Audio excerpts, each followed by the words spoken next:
Di sini mohon maaf Ibu, keluhan Ibu datang kemari apa ya? Gini dokter, saya kan lemes ya, seharian lemes, terus pandangan saya tuh buram gelap dokter. Itu sudah dialami sejak kapan Ibu? Udah semingguan dokter. Oh baik. Jadi Ibu berdasarkan pemeriksaan yang telah saya lakukan, Ibu itu memiliki jumlah sel darah merah yang sedikit seperti itu. Kemudian Ibu juga mengalami kadar hematokrit yang rendah dan kadar hemoglobin itu di angka 10 gram per desiliter seperti itu Ibu. Kemudian Ibu juga saya diagnosa mengalami anemia. Nah, jadi anemia ini adalah penyakit akibat kekurangan sel darah merah eritrosit yang menyebabkan kadar oksigen di dalam tubuh itu menurun. Lalu untuk gejala umum dari anemia itu ada umumnya 5L, lemah, letih, lesu, lelah, dan lalai.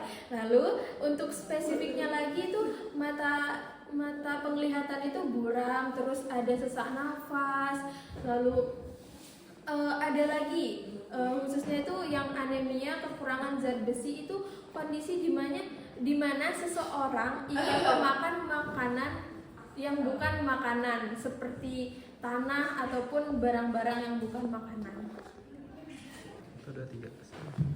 Jadi macam-macam cemas secara singkat, yang pertama ada gangguan panik. Gangguan panik adalah serangan panik tiba-tiba seperti sesak napas dan jantung berdebar.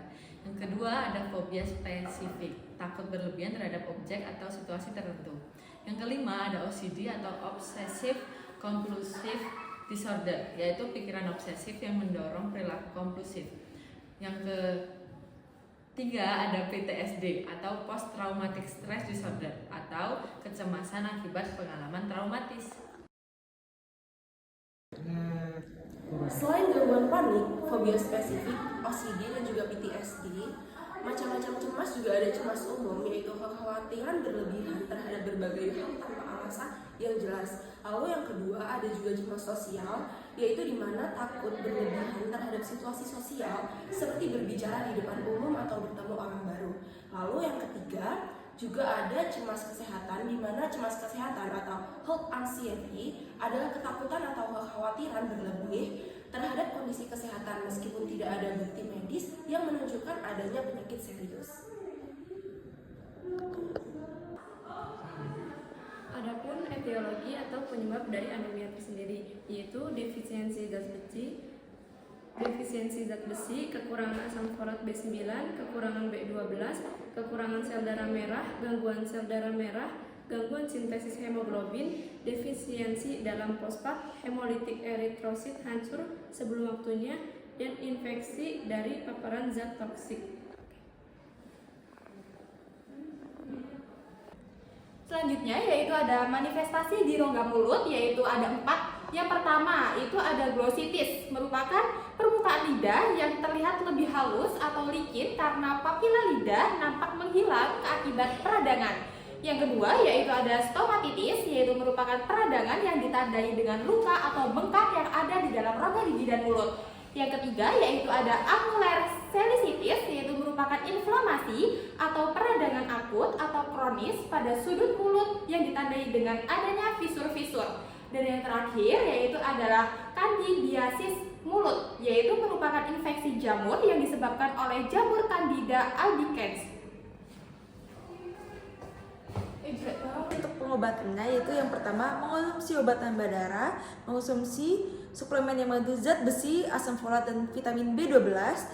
Untuk anemia sel sabit itu prodasakit, terapi O2, anemia hemolitik itu obat menunjang sistem kekebalan, anemia aplastik itu transfusi darah, transplantasi sumsum tulang, dan anemia definisi zat besi itu terapi zat besi dan zat besi intramuskular.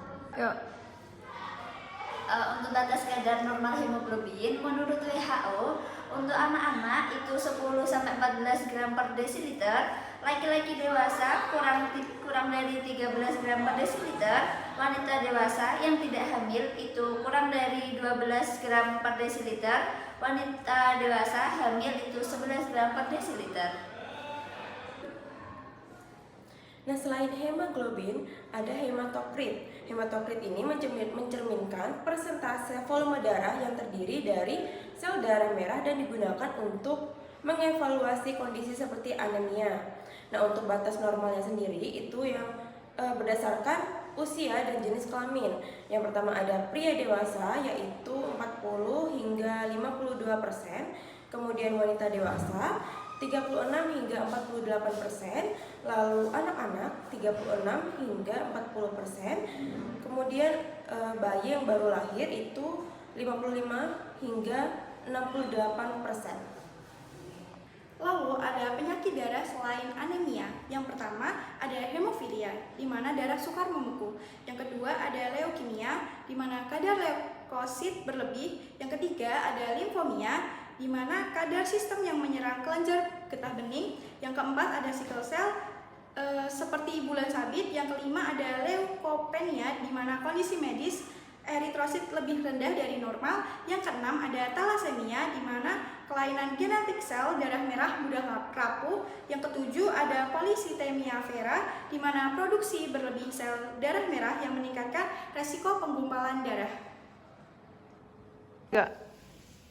Untuk pengobatannya sendiri itu bisa dilakukan dengan konsumsi obat tambah darah, mengonsumsi suplemen yang mengandung zat besi, asam folat, dan vitamin B2.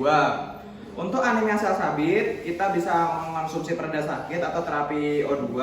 Untuk anemia hemolitik, obat yang menunjang sistem kekebalan. Untuk anemia aplastik, kita bisa melakukan transfusi darah dan transplantasi sumsum tulang. Untuk anemia defisiensi zat besi, kita bisa melakukan terapi zat besi dan zat besi intramuskular. Untuk pencegahannya sendiri, kita dapat mengonsumsi makanan yang mengandung zat besi tinggi seperti daging, unggas ikan, dan mengonsumsi makanan yang mengandung asam folat dan vitamin B12.